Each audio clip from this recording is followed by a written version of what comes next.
Bismillahirrahmanirrahim. Assalamualaikum warahmatullahi wabarakatuh. Alhamdulillahi rabbil alamin. Wabihi nasta'inu ala umurid dunya waddin. Wassalatu wassalamu ala ashrafil anbiya'i wal mursalin Sayyidina wa maulana Muhammadin wa ala alihi wa ashabihi ajma'in. Ashhadu an la ilaha illallah wahdahu la sharika lah. Iyyahu na'budu wa iyyahu nasta'in. Wa ashhadu anna sayyidana Muhammadan abduhu wa rasuluhu al-mab'utsu rahmatan lil alamin. Subhanaka la ilma lana illa ma 'allamtana innaka antal alimul hakim. Qala rabbi shrah li sadri wa yassir li amri wahlul 'uqdatam min lisani yafqahu qawli. Rabbi ati nafsi hudaha wa zakkiha anta khairu man zakkaha anta waliyuha wa maulaha summa amma ba'du. Ma'asyiral hadirin jamaah salat subuh Masjid Baitur Rahman yang dimuliakan oleh Allah Subhanahu wa taala. Syukur alhamdulillah, di subuh hari Sabtu ini kembali kita dipertemukan oleh Allah Subhanahu wa taala dalam kondisi sehat wal afiat. Salawat beriringkan salam semoga selalu tercurahkan kepada junjungan kita baginda Nabi besar Muhammad sallallahu alaihi wasallam. Bapak Ibu hadirin wal hadirat rahimakumullah, di 2 pekan yang lalu kita telah mengakhiri kajian tafsir kita di surat Al-Maidah. Maka pada subuh hari ini insyaallah kembali kita akan melanjutkan kajian tafsir kita di surat baru, yaitu surat Al-An'am. Insyaallah pada subuh hari ini kita akan masuk di ayat pertama, di ayat kedua dan ayat ketiga, kalau memang memungkinkan waktu kita sampai ayat 4 di dalam surat Al-An'am. Sebelum kita mencoba mengkaji, mentafsirkan ayat-ayat tersebut, alangkah baiknya jikalau kita baca terlebih dahulu ayat-ayat yang akan kita tafsirkan. A'udzu billahi minasy syaithanir rajim. Bismillahirrahmanirrahim. Alhamdulillahilladzi khalaqas samawati wal arda wa ja'ala adh-dhulumati wan nur.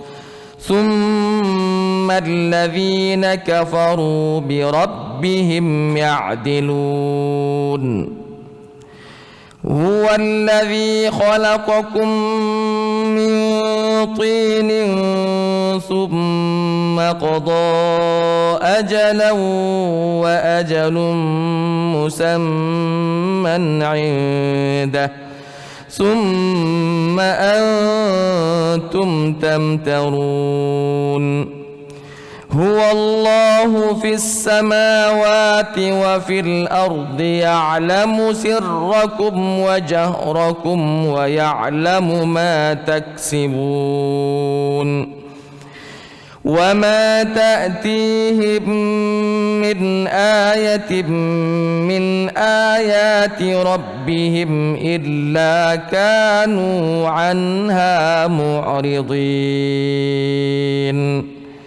Ma'asyiral hadirin jamaah salat subuh Masjid Baitur Rahman yang dimuliakan oleh Allah Subhanahu wa taala. Surat Al-An'am adalah surat Makkiyah, surat yang Allah Subhanahu wa taala turunkan kepada baginda Nabi sallallahu alaihi wasallam ketika Nabi belum hijrah ke Madinah. Surah Makkiyah. Surah Al-An'am ini Bapak Ibu, Allah Subhanahu wa taala turunkan kepada baginda Nabi sallallahu alaihi wasallam di waktu malam di kota Mekah, jumlatan wahidah.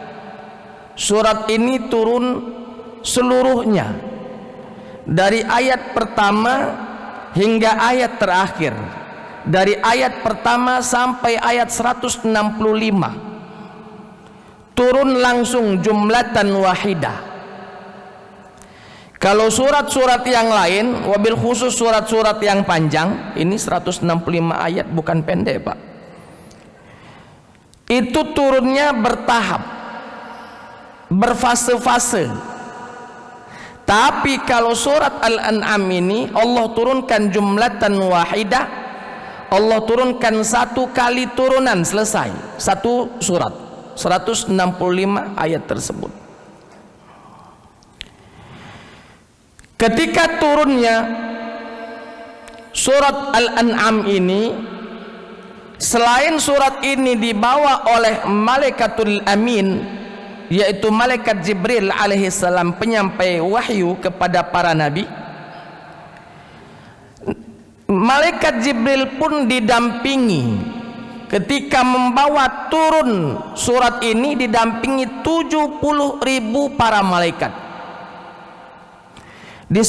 Disebutkan di dalam hadis Nabi sallallahu alaihi wasallam bahwa langit pada malam itu tertutup oleh sayap-sayap para malaikat yang turun mengiringi turunnya surat Al-An'am ini. Luar biasa, 70.000 para malaikat turun bersama Jibril alaihissalam membawa surat Al-An'am yang jumlatan wahidah, full satu, dari huruf dari ayat pertama hingga ayat terakhir. Lalu kenapa surat ini dinamakan surat Al-An'am? Ini mirip-mirip dengan surat-surat yang lalu. Kenapa surat ini dinamakan dengan surat Al-An'am? Karena di dalam surat ini setidaknya ada 3 tempat membahas tentang Al-An'am. Apa itu Al-An'am? Al-An'am artinya hewan ternak. Kambing kah? Sapi kah? Onta kah? Nah, itu disebut Al-An'am. Hewan yang diternak, yang dikonsumsi dagingnya, diminum susunya. Al-An'am. Nah, di dalam surat Al-An'am ini, walaupun sebelum-sebelumnya dalam surat Al-Maidah ada, dalam surat Al-A'raf juga ada kalimat Al-An'am, tapi di dalam surat ini 3 kali penyebutan Al-An'am di dalam surat Al-An'am, makanya dinamakan surat ini dengan surat Al-An'am. Kenapa? Karena kekhususan surat ini seakan-akan membahas tentang Al-An'am tadi, hewan ternak tadi. Bahkan di dalam tafsir yang lain yang kita sampaikan tadi, dalam tafsir Ibnu Katsir, di dalam tafsir yang lain Ibnu As-Sa'di di dalam tafsir Taisirur Rahman fi Kalami Al-Mannan, beliau mengatakan bahwa seakan-akan dari ayat pertama hingga ayat terakhir Allah Subhanahu wa taala menampakkan kepada kita tentang ketauhidannya, pengesaan Allah Subhanahu wa taala. Karena dari awal ayat hingga akhir ayat berbicara tentang kekuasaan Allah, tentang keesaan Allah, perintah Allah yang harus ditunaikan, Allah menciptakan langit dan bumi dan lain sebagainya. Oleh sebab itu, ma'asyiral hadirin, surat Al-An'am ini kenapa dinamakan surat Al-An'am? Karena di dalam surat ini setidaknya ada 3 tempat, ada 3 ayat membahas tentang Al-An'am itu sendiri. Bapak Ibu hadirin wal hadirat rahimakumullah. Lalu ayat ini atau surat ini diawali dengan ucapan alhamdu, maha suci, alhamdulillahi, maha suci Allah. Ini termasuk surat-surat yang awalannya alhamdu, yang mana di dalam 114 surat itu Pak, hanya 4 surat kurang lebih diawali dengan alhamdu. Sisanya tidak mengawali dengan alhamdu. Salah satunya Al-Fatihah kan alhamdu. Kenapa surat ini diawali dengan surat alhamdu? Segala puji bagi Allah. Para ulama mengatakan karena Allah Subhanahu wa ta'ala akan menceritakan tentang kekuasaannya, lalu Allah memulainya dengan memuji dirinya. Maha suci Allah. Artinya Bapak Ibu, Allah amat sangat suka dipuji. Saking sukanya dipuji, Allah memuji dirinya sehingga hamba-hambanya tahu kalau Allah suka dipuji, maka pujilah. Makanya Bapak Ibu, salah satu ucapan yang amat sangat disukai oleh Allah adalah puji-pujiannya. Alhamdulillah, subhanallah, walhamdulillah, wala ilaha illallah, wallahu akbar. Itu semua puji-pujian.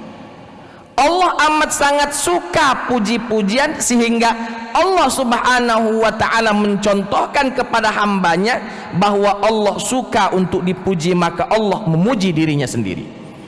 Dan ini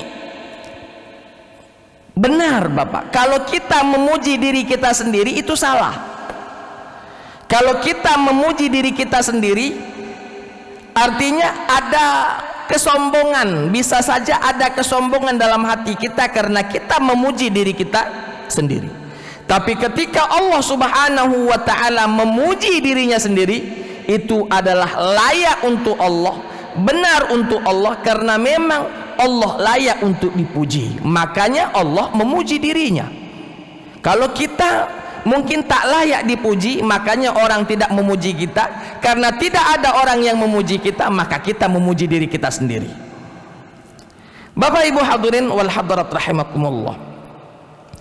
Alhamdulillahilladzi khalaqas samawati wal arda.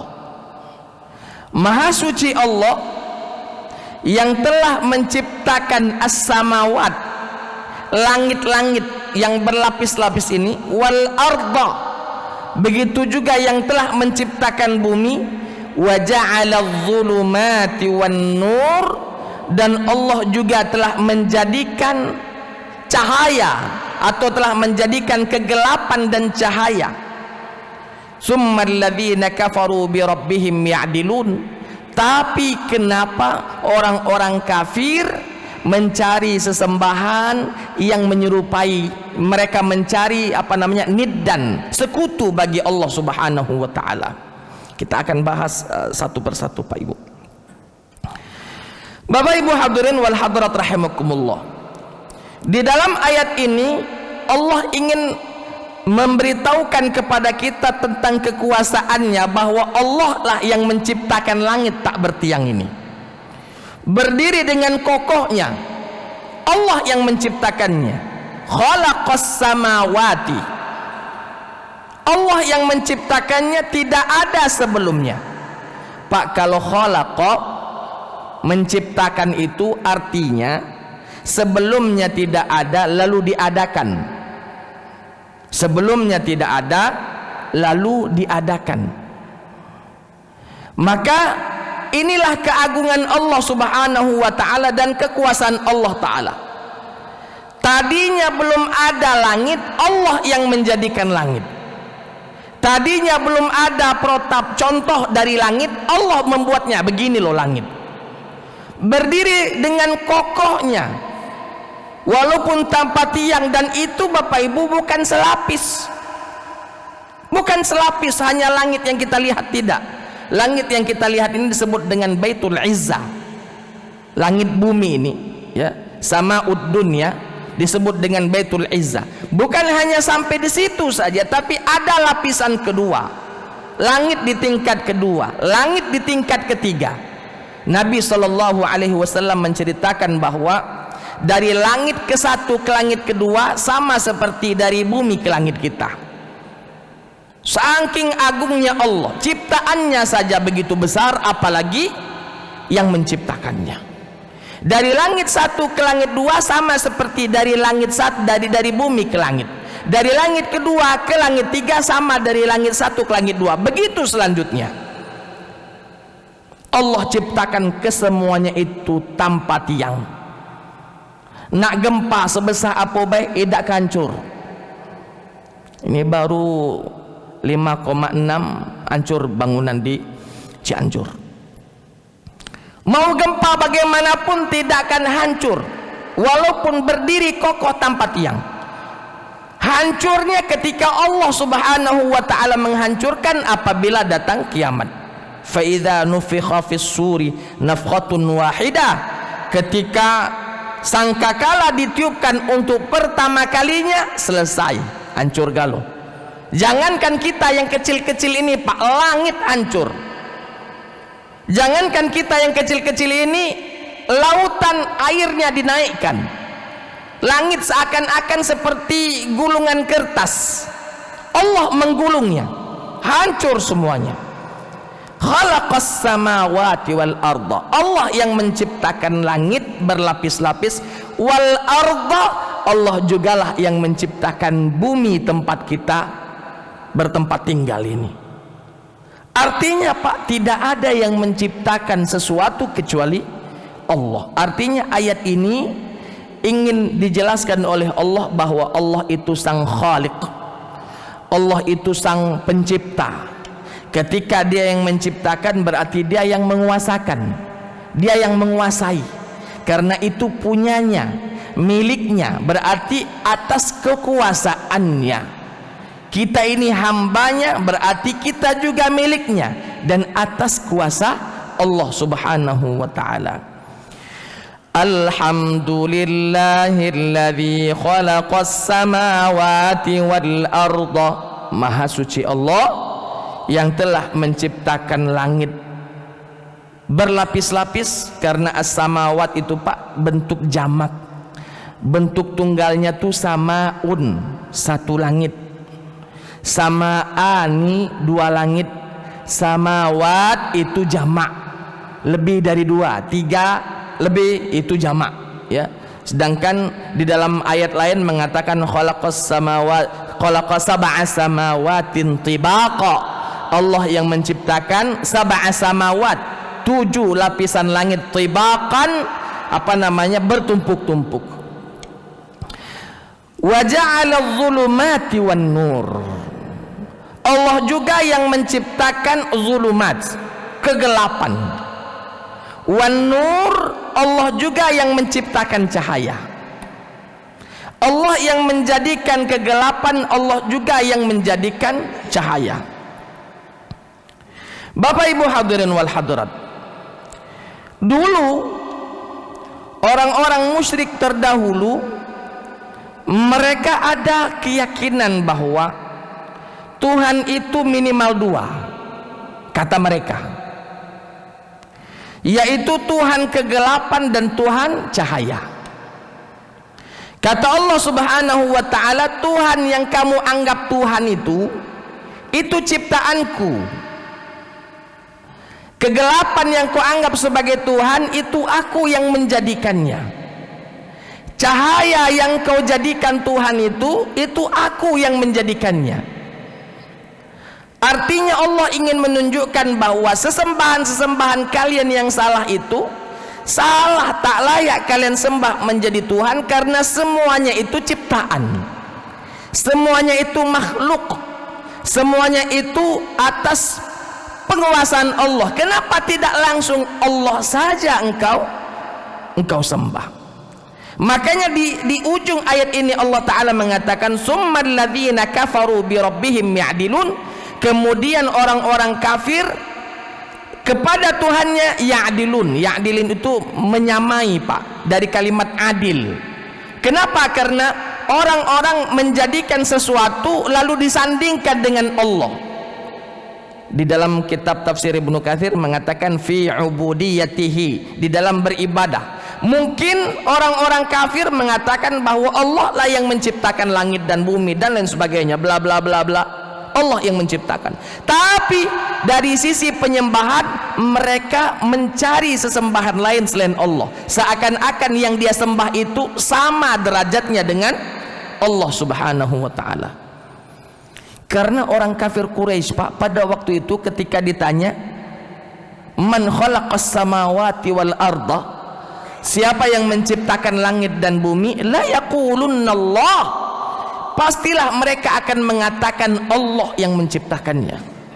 Jadi dari sisi itu, dari sisi penciptaan, mereka iman Pak, yakin bahwa Allah yang menciptakan semuanya ini. Allah yang menciptakan langit dan bumi, yang menciptakan tumbuh-tumbuhan, yang menciptakan hewan, bahkan menciptakan dirinya. Mereka yakin itu, bahwa Allah yang menciptakannya. La yaqulunna Allah, pastilah mereka mengatakan Allah. Tapi setelah mereka tahu Allah yang menciptakan mereka, tapi dia menyembah kepada selain Allah, maka kata Allah, summal ladzina kafaru bi rabbihim ya'dilun, kemudian orang-orang kafir setelah itu mengambil makhluk lalu disamakan dengan Allah di dalam peribadatan. Lata disembah, Manat disembah, Uzza disembah, batu-batu dipahat menjadi patung disembah, bahkan kayu-kayu besar disembah. Padahal mereka tahu yang menciptakan batu adalah Allah, yang menciptakan kayu adalah Allah, dan yang menciptakan semuanya adalah Allah. Kenapa mereka menyandingkan sesuatu dengan Allah subhanahu wa ta'ala dalam ibadahnya? Seharusnya wa ma umiru illa liya'budullaha mukhlishina lahuddin. Tidaklah kami diperintahkan untuk beribadah itu kecuali mukhlishina lahuddin, ikhlas kita hanya murni kepada Allah subhanahu wa ta'ala. Dan kemurnian itu orang-orang kafir buat menjadi keruh karena menjadikan sesuatu sebagai sesembahan selain Allah subhanahu wa ta'ala. Bapak Ibu hadirin wal hadirat rahimakumullah, maka Allah subhanahu wa ta'ala menjelaskan kepada kita bagaimana apa yang ada di isi kepala mereka itu, di isi kepala orang-orang kafir. Mereka percaya bahwa Allah yang menciptakan langit dan bumi.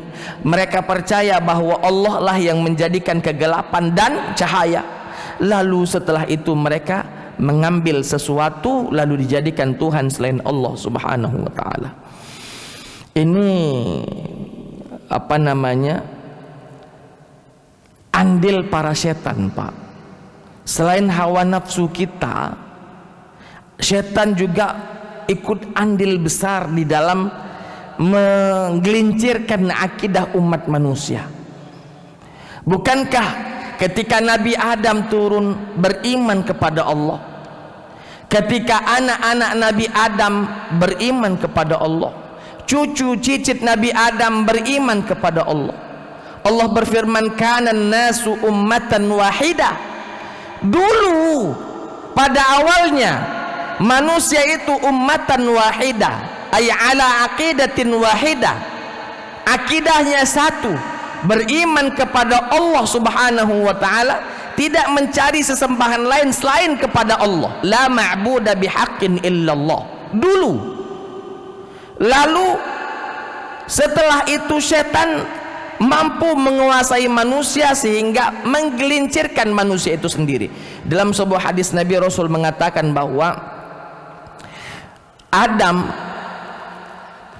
dan anak keturunan Adam itu hidup dalam kondisi akidah yang benar, itu disebutkan asyra qurun, 10 abad. Kalau 10 abad kalau dikenal dengan abad kita ini berarti kurang lebih 1000 tahun. 1000 tahun karena 1 abad 100 tahun. Kalau 10 abad 1000 tahun. Ada juga yang mentafsirkan abad di situ bukan abad yang seperti abad kita, tapi 10 generasi. Kalau 10 generasi nambah jauh lagi itu Pak, karena umur orang-orang dulu tuh panjang-panjang. Nabi Adam umurnya 940 sekian. Nabi Hud begitu 400-an, nanti Nabi Nuh dan lain sebagainya, panjang-panjang. Kalau 10 generasi tambah panjang lagi. Oleh sebab itu Bapak Ibu, manusia pada awalnya adalah umat yang satu, beriman kepada Allah, sampai pada satu ketika setan mampu menguasai manusia sehingga setan ini menjadikan di dalam benak orang-orang tersebut mencari sesembahan selain kepada Allah Subhanahu wa taala. Bapak Ibu hadirin wal hadirat rahimakumullah, masuk pada ayat selanjutnya. Masuk kita pada ayat 2 di dalam surat Al-An'am. Huwallazi khalaqakum min tinin thumma qada ajalan wa ajalum musamman 'indah. Kata Allah, huwallazi, dialah Allah, khalaqakum, yang telah menciptakan kalian, min tinin, dari tanah. Maksudnya di sini Allah yang telah menciptakan kakek moyangmu Adam alaihissalam min tinin, dari segumpal tanah. Makanya dalam riwayat Pak disebutkan bahwa ketika Allah ingin menciptakan Nabi Adam alaihissalam, Allah perintahkan para malaikat untuk mengambil sampel tanah di muka bumi ini. Semuanya diambil sampel tanahnya, lalu dijadikan satu, dibuatlah berbentuk Adam, lalu Allah tiupkan ruhnya.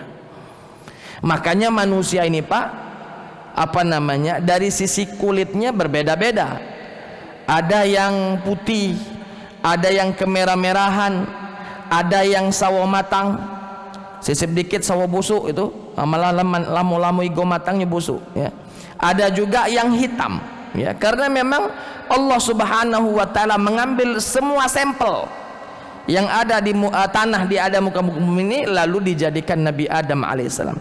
Huwallazi khalaqakum min tinin, dialah Allah yang telah menciptakan kalian, maksudnya kakek moyang kalian Adam alaihissalam, min tinin, dari tanah yang basah.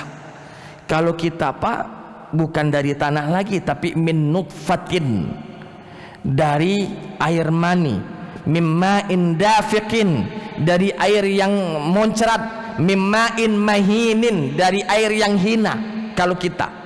Tapi kalau Nabi Adam alaihissalam, karena awalan penciptaan manusia tidak ada bapak, tidak ada ibu, Allah langsung menciptakannya, lalu Allah tiupkan ruhnya. Bahan utamanya adalah min tinin, dari tanah, dari tanah. Dialah Allah yang telah menciptakan kakek moyang kalian Adam min tinin. Setelah Adam Allah ciptakan, Allah ambil dari tulang rusuk Nabi Adam sebelah kiri bawah, lalu Allah jadikan Hawa ya.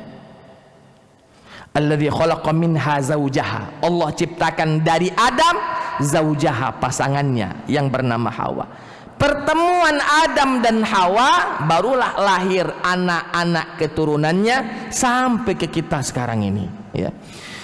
Dialah Allah yang menciptakan kalian dari tanah. Summa qada ajalan, ketika kita diciptakan Allah takdirkan, Allah putuskan ajalnya. Si fulan ajalnya sekian, si fulan ajalnya sekian, si fulan ajalnya sekian. Semua kita Pak ada semua ajalnya itu. Semua kita ada semua ajalnya. Tinggal sudah dekat atau masih jauh. Biasanya Pak yang tua-tua lah para itu. Biasanya ya, biasanya. Semua kita memiliki ajal. Summa qada ajalan, artinya manusia yang Allah ciptakan itu tidaklah kekal di bumi ini. Ada batasnya, ada waktu habisnya, durasinya sudah ditentukan, berapa tahun, berapa bulan, berapa hari, bahkan berapa jam, berapa menit, berapa detik, selesai. Tidak ada yang miss di situ, tidak ada yang tidak cocok di situ. Ketika waktunya datang, malaikat maut akan datang menjemputnya. Summa qada ajalan, kemudian Allah Subhanahu wa taala mentakdirkan ajalnya. Di dalam sebuah hadis Nabi, Rasul sallallahu alaihi wasallam pernah bersabda bahwa manusia itu ketika di dalam rahim ibunya, belum dilahirkan ke muka bumi, masih dalam rahim, ketika berumur 120 hari di dalam rahim, 4 bulan ya.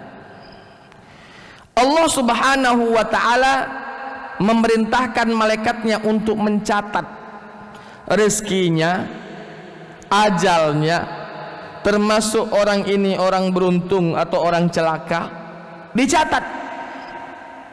Karena ketika sudah tercatat itu Pak, ajal itu, maka tidak pacak maju, tidak pacak mundur, tidak pacak maju, tidak pacak mundur. Dalam Al-Quran berkatakan ya, kullu nafsin za'iqatul maut, semua manusia atau semua yang bernyawa pasti mati kecuali Allah. Dan ketika datang waktunya itu, la yastakhiruna sa'atan wa la yastaqdimun, tidak pacak maju sedetik, tidak pacak mundur sedetik. Kemarin saya bercerita dengan tetangga saya bertanya, ada tetangga saya itu yang sudah lama saya tidak nampak, sudah lama saya tidak lihat. Biasanya lewat depan rumah berteguran kami, bercerita, ini lama tidak bertemu. Akhirnya saya tanya, karena rumahnya berdekatan dengan orang yang saya cari ini, apa kabar bapak itu? Apa kata beliau ke teman bicara saya, tetangga saya?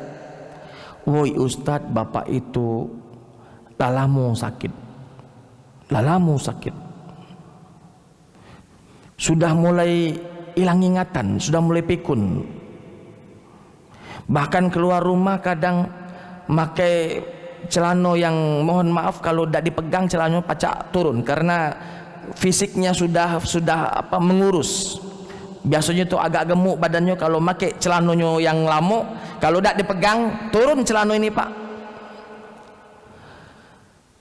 Kata beliau, aku kadang sedih nyengok beliau itu, katanya. Ngapo? Dia kadang teriak-teriak dewe, aku nila lamo nak mati tapi tidak mati-mati. Kenapa? Karena seakan-akan dia sudah bosan hidup, tidak tahan dengan penyakit yang dia derita. Aku ni sebenarnya lamo nak mati, katanya, tapi tidak mati-mati. Mudah-mudahan dia tidak tidak berutuan kepada Allah ya. Mudah-mudahan dia bisa mengambil hikmah dari itu. Allah berikan waktu untuk dia memperbanyak bertaubat, memperbanyak beramal soleh. Seharusnya kita ambil hikmahnya itu. Kita minta panjang umur, tahu-tahu mati cepat. Dia minta cepat mati, tidak mati-mati, karena memang umurnya sudah lanjut Pak. Kenapa tidak mati-mati? Karena memang ajalnya belum datang. Nak ditembak kiri kanan pucuk bawah, kalau ajal tak mati pula Pak.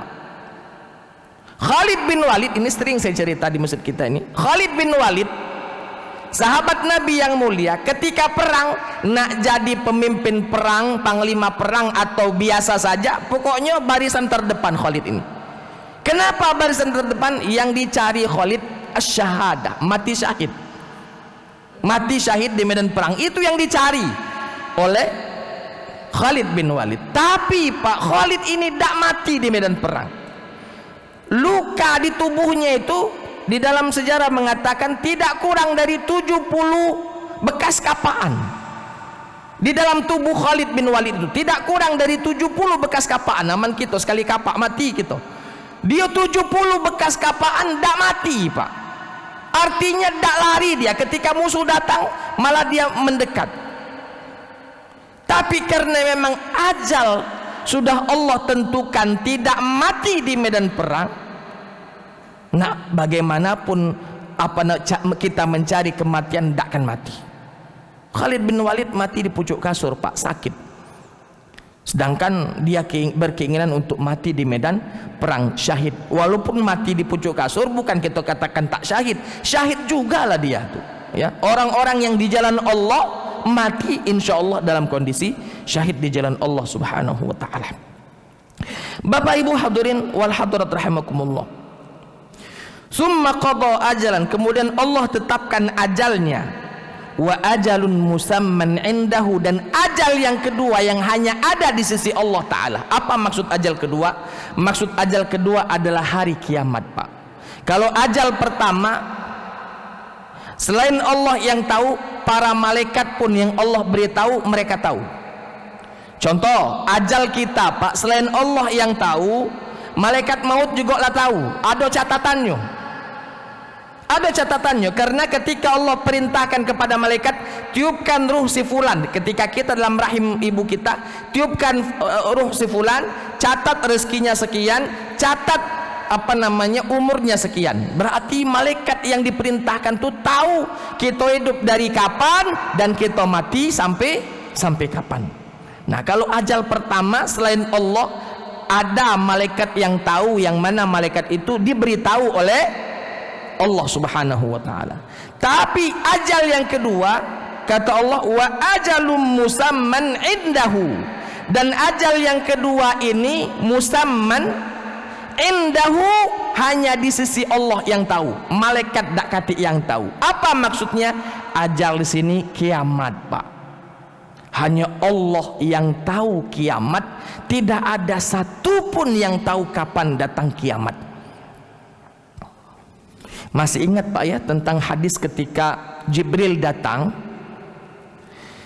menggunakan pakaian serba putih, rambutnya bersinar hitam seperti basah. Nabi duduk sedang ngasih kajian lah seperti kita ini. Datang langsung duduk di samping Nabi, pahanya berdempetan dengan paha Nabi. Para sahabat melihatnya, siapa lanang ini? Dak kita kenal. Kalau tidak kita kenal berarti wong jauh dia nih, wong datangan. Kalau wong datangan pakaiannya ngapa bersenian?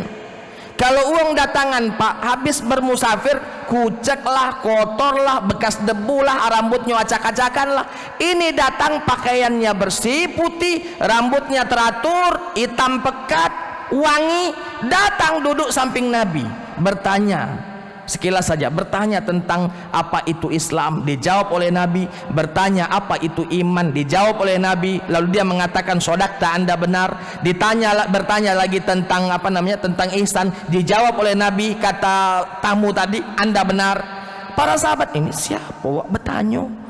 Anda benar, Anda benar. Becak ngetes begitu Pak. Lalu pertanyaan yang keempat, sebutkan atau kapan datang kiamat? Mata sa'ah, kapan kiamat datang? Apa kata Nabi? Mal mas'ulu anha bi'a'lama minas sa'il. Yang ditanya tidaklah lebih tahu daripada yang menanya. Artinya kita berdua tak terti kapan datang kiamat. Nabi tidak tahu kapan datang kiamat, padahal Nabi ini manusia terbaik. Tak tahu, apalagi kita Pak. Jadi kalau kita nak macak-macak kiamat main ini dah. Nabi lagi manusia terbaik di sisi Allah tidak tahu kapan datang kiamat. Begitu juga Jibril yang datang ini adalah pemimpin para malaikat. Pemimpin para malaikat saja tak tahu, apalagi malaikat-malaikat yang lainnya. Ketika Jibril bertanya tentang kapan kiamat, kata Nabi, kita berdua tak tahu. Kalau itu tunjuk ke ciri-cirinya. Lah sudah dijawab, pergilah pemuda tadi. Lalu Nabi mengatakan kepada sahabatnya, tahu tak kamu siapa yang tadi duduk samping aku? Kata sahabat Nabi, Allahu wa rasuluhu a'lam. Hanya Allah dan Rasul yang tahu, kami tak kenal. Kata Nabi SAW, zalikum Jibril, itu Jibril tadi. Atakum yu'allimukum dinakum. Dia datang untuk mengajarkan pokok-pokok ajaran agama kalian. Jadi yang digarisbawahi pada tafsiran kita pada hadis itu adalah Jibril, pimpinan para malaikat, lagi tak tahu kapan datang kiamat, apalagi malaikat yang lainnya. Nabi Muhammad manusia terbaik saja tak tahu kapan datang kiamat, apalagi yang lainnya, apalagi manusia yang lainnya. Jadi hanya di sisi Allah Ta'ala ilmu tentang kiamat, kapan aslinya, kapan datangnya. Cuman tanda-tandanya disampaikan oleh Nabi. Ya, salah satu tandanya adalah hari Jumat. Ya, karena Allah menciptakan langit, dan langit ini, alam semesta ini hari Jumat, dan akan menghancurkannya di hari Jumat. Artinya kiamat itu di hari Jumat. Setidaknya ya ada 6 hari ke depan. Karena besok Minggu, besok lusa Senin, berarti belum, yakin itu belum. Pas Jumatnya udah tahu apa Jumat ini, apa Jumat depan atau kapan, pokoknya hari Jumat. Bapak Ibu hadirin wal hadirat, summa qada ajalan wa ajalun musamman indahu, dan menentukan ajal selanjutnya yang hanya ada di sisi Allah, yang tahu hanya Allah. Akadu ukhfiha, dalam Al-Quran sebutkan, aku menutupinya, dakati yang tahu. Jadi kalau zaman sekarang Pak, ada wong yang meramal tahun sekian kiamat, tahun sekian kiamat, namanya ramalan, dia mengira-ngira, ya, perkiraan. Misalnya ada ustadz kita, misalnya dak kelamo lagi bumi ini, paling 50 tahun lagi sudah tuh kiamat. Yo, dengarkan saja. Tapi kalau nak dipastikan 50 tahun lagi, itu hanya Allah yang tahu. Hanya Allah yang tahu kapan datang kiamat itu sendiri. Kalau mungkin dari tanda-tandanya begini, mungkin dak kurang dari 50 tahun kiamat datang, apa namanya, Dajjal sudah nak keluar, atau misalnya Imam Mahdi lah nak keluar, itu sudahlah. Itu karena memang tanda-tandanya sudah banyak, tinggal nunggu baik. Tapi kalau menentukan becaknya, misalnya tidak lebih dari 50 tahun bumi ini akan hancur, sudah selesai kiamat, itu tidak dibenarkan. Kenapa? Karena Nabi saja, manusia terbaik saja, tak tahu kapan datang kiamat. Kalau Nabi tahu, mungkin Nabi ngatur ke, yo kiamat itu kurang lebih 1200 yang akan datang. Kan sekarang 1400-an Pak, ya. Sekarang kan 1400 dari zaman Nabi. Berarti ya 1500 tahun misalnya. Kalau Nabi tahu, ngapa tidak Nabi ngomong 1500 tahun yang akan datang kiamat? Berarti kalau 1500 tahun, berarti 50 tahun lagi kita ini siap-siap, karena sekarang sudah 1444. Betul Pak, ya? Kurang lebih begitu. Tapi Nabi tidak mengatakan itu. Itu artinya rahasia kiamat itu hanya di tangan Allah Subhanahu wa ta'ala. Orang menyampaikan ini, itu prediksi supaya kita siap-siap, ambil hikmahnya, ambil baiknya. Tapi kalau meyakini bahwa tahun ini terjadinya kiamat, tidak ada yang tahu kecuali Allah Subhanahu wa ta'ala. Summa antum tamtarun, lalu kalian, tamtarun itu Pak, ragu dalam artian sudah tahu bahwa Allah yang menciptakan kalian, lalu kamu ragu akan hari kebangkitan setelah kiamat. Karena orang-orang kafir ini Pak, yang tidak beriman, tidak percaya kalau setelah kiamat ada hari kebangkitan. Mereka mengatakan bahwa tak mungkin, siapa yang mampu untuk membangkitkan lagi tulang yang setelah hancur itu? Siapa yang mampu membangkitkan tulang setelah hancur itu? Ya. May yuhyil 'izama wa hiya ramim, dalam Al-Qur'an sebutkan, dalam surat Yasin itu. Siapa yang akan membangkitkan lagi izam, tulang belulang, wa huwa ramim, pada waktu itu tulanglah hancur lebur, dak katik lagi sudah. Tinggal sedikit namanya tulang ekor ini. Tinggal itu lagi yang tersisa. Siapa yang pacak menghidupkannya, membangkitkannya lagi? Maka Allah yang bisa. Kenapa? Allah sebelum Anda ada, Allah mampu menciptakan Anda, apalagi sudah ada protapnya sudah ada, tinggal ngejalan ke baiknya. Yang tidak ada saja Allah mampu adakan, apalagi hanya memperbaikinya. Contoh begini Pak, contoh begini, handphone. Kita misalnya pada hari ini belum ada handphone. Menciptakan handphone itu amat sangat luar biasa. Nak dipikirkan ini bagaimana, ini bagaimana, ini bagaimana, ini bagaimana. Itu jelas lebih susah dibandingkan handphone kalau rusak lalu diperbaiki. Kalau handphone belum ada lalu menciptakan handphone itu berat Pak. Tapi kalau handphone sudah ada, rusak handphonenya, lalu diperbaiki, cukup dianalisa, ini salahnya di mana? Oh, ini layarnya ini yang hancur nih, layarnya yang pecah sehingga tidak berfungsi, ganti layarnya. Oh, yang ini misalnya IC-nya yang ganti itunya. Ini misalnya kabelnya putus, sambung ke kabelnya. Artinya memperbaiki jauh lebih mudah dibandingkan membuat dari awal. Kita yang tadinya tidak ada, Allah ciptakan Adam dari tanah, lahir kita dari dari dari anak keturunan Nabi Adam alaihissalam. Ketika kita mati, hancur kita, tulang belulang kita hancur, tinggal tulang ekor saja, maka Allah dengan mudahnya memperbaiki dari tulang ekor menjadikan kita seperti ini lagi. Bahkan seperti ini lagi, bukan seperti ini nanti tubuh kita kecil begini, ya, akan dibangkitkan nanti seperti penciptaan Nabi Adam alaihissalam, situ naziraan 60 hasta. Coba bayangkan Pak, kita yang 2 meter tak sampai ini, paling semeter 70, paling semeter 65, akan dibangkitkan menjadi 30 meter. Allah maha berkuasa. Innama amruhu idza arada syai'an ayyaqula lahu kun fayakun. Jadilah, maka jadilah apa yang Allah ingin jadikan.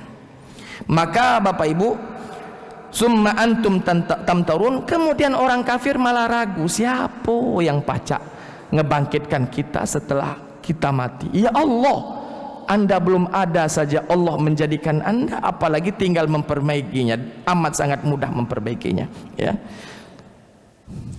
Allahu Akbar, tinggal 4 menit lagi nih.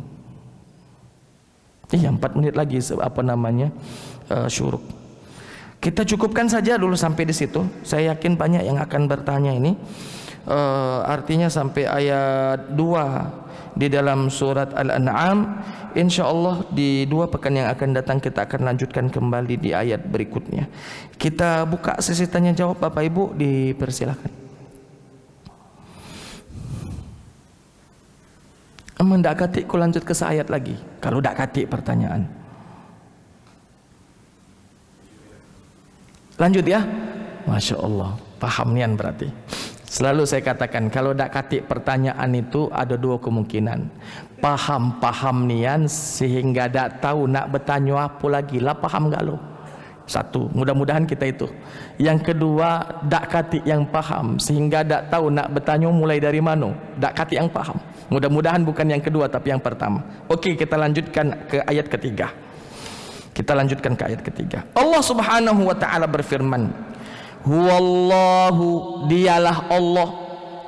Dari awal tadi Allah, ayat pertama menceritakan tentang Allah, ayat kedua menceritakan tentang Allah, ayat ketiga pun demikian. Huwallahu, dialah Allah, fis samawati wa fil ardi. Dialah Allah di langit dan di bumi. Artinya Allah menguasai langit, Allah menguasai bumi. Allah Subhanahu wa ta'ala mengetahui, ilmunya meliputi langit dan bumi. Allah tahu apa yang terjadi di langit, Allah tahu apa yang ada, apa yang terjadi di bumi. Karena Allah Subhanahu wa ta'ala maha ada dimanapun Allah ada. Huwal mawjudu, dialah Allah Subhanahu wa ta'ala. Jadi ketika apa yang terjadi di langit Allah tahu, Allah bersama mereka. Apa yang terjadi di muka bumi Allah tahu dan Allah bersama mereka. Makanya Allah katakan huwallahu fis samawati wa fil ardi. Bukan artinya Allah dibelah 2, ada Allah di langit, ada Allah di bumi. Tidak. Allah itu satu. Qul huwallahu ahad. Katakanlah bahwa Allah itu esa. Tapi ya, Allah Subhanahu wa ta'ala ilmunya meliputi segala sesuatu. Tahu dimanapun, tahu kapanpun, dimanapun. Bahkan Allah Subhanahu wa ta'ala bersama mereka, ya, dimanapun mereka berada, ya. Di dalam Al-Quran disebutkan Allah lebih dekat daripada urat nadi kita, ya. Bihablil warid. Allah lebih dekat dari sisi kita dibandingkan urat nadi. Urat nadi kita sudah menempel pada diri kita. Artinya Allah maha tahu betul apa yang ada pada diri kita. Huwallahu fis samawati wa fil ardi ya'lamu sirrakum wa jahrakum. Sehingga Allah tahu apa yang engkau sembunyikan, wa jahrakum, apa yang kau tampakkan. Tidak ada yang mampu kita sembunyikan, Pak. Serapat apapun yang kita sembunyikan, serapat apapun informasi kita sembunyikan, orang lain mungkin tak tahu. Orang lain mungkin tak tahu, tapi Allah maha tahu. Jangankan Allah, teko makhluk Allah pun tahu. Raqib Atid Pak mencatat. Kemanapun kita pergi, Raqib Atid pergi. Tahu semua apa yang kita lakukan. Jadi jangankan Allah, makhluknya pun Allah tahu. Makhluk Allah pun tahu tentang apa yang kita lakukan. Cuman makhluk Allah secara zahir dia tahu, tapi secara batin Allah yang memberikan tahu. Misalnya si fulan hatinya begini, si fulan begini, niatnya begini, Allah yang maha tahu. Ya, kita sebagai hamba makhluk ini nahkumu bizzawahir, kita hanya bisa melihat yang zahir-zahir saja, yang batin-batin hanya Allah Subhanahu wa taala yang mengetahuinya. Wa ya'lamu sirrakum, dialah Allah yang mengetahui apa yang kalian sembunyikan. Nak disembunyikan cak mano bae ketahuan tula. Nak direkayasa cak mano bae Allah maha tahu kebenarannya. Wajah rokum, yang disembunyikan saja Allah tahu, apalagi yang kita publikasikan, apalagi yang kita tampakkan, pasti lebih tahu. Yang disembunyikan saja tahu, apalagi yang ditampakkan. Wa ya'lamu ma taksibun, dan Allah juga mengetahui apa yang kalian usahakan, apa yang kalian lakukan. Pagi lagi ngapo, siang ngapoi, malam ngapoi. Kalau di luar sana orang bertanya lagi ngapo dengan siapa, Allah tahu kita dengan siapa tanpa bertanya. Allah tahu kita lagi apa tanpa Allah bertanya. Allah tahu kita ingin apa tanpa bertanya. Semuanya Allah tahu. Maka kata Allah, wa ya'lamu ma taksibun, Allah tahu apa yang kalian usahakan. Bahkan apa yang kita usahakan ini Pak, ilmunya Allah itu yang sekarang kita gawekan Allah tahu, yang dulu telah kita gawekan Allah tahu, bahkan yang akan kita lakukan, yang mana belum kita kerjakan tapi akan kita kerjakan, Allah sudah tahu, karena kemahaluasan ilmu Allah Subhanahu wa taala. Sudah masuk waktu syuruk. Jadilah insyaallah kita akan lanjutkan di pekan yang akan datang, di 2 pekan yang akan datang di ayat-ayat berikutnya. Itu saja mungkin yang bisa saya sampaikan pada kesempatan kali ini. Mudah-mudahan ada manfaatnya bagi kita semuanya. Terima kasih atas segala perhatian, mohon maaf atas segala kekurangan dan khilafan. Hadanallahu wa iyyakum ajma'in. Assalamualaikum warahmatullahi wabarakatuh.